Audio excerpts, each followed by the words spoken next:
My parents moved from Toronto here in 1974. They wanted to live in an historic building.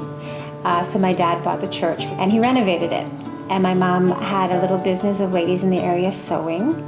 And so they bought the little building across the street, Granny Taught Us How. And then it became a retail store. So Granny Taught Us How was born in 1978 across the street. Then this building came up under power of sale. It was a one-room schoolhouse initially, and Esther Mitchell was the school teacher. And when they were renovating, Esther Mitchell knocked on the front door. She was the longest standing school teacher here.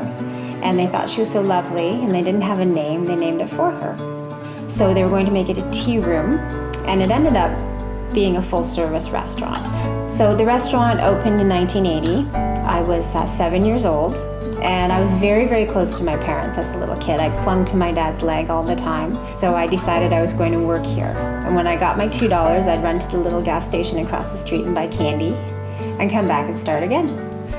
So then when I was 9, they moved me in the dining room, and I was a hostess. And then when I finished high school, it became a full-time thing, but I realized this is really what I wanted to do. And I did it well. So my mom and I worked side by side. I did lose my mom 5 years ago, and I think there were a lot of people who thought I wouldn't do it anymore. But there was never a question, really.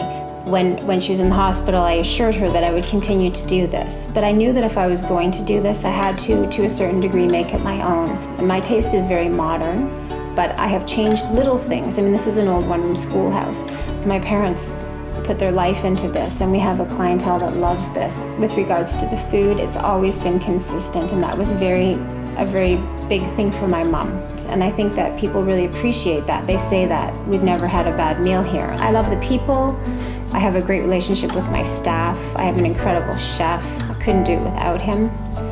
It's my life. I mean, it's what I've done here, and it's all I've done, really. I mean, I've worked here since I was a kid, but I love it. And I don't know what else I would ever do.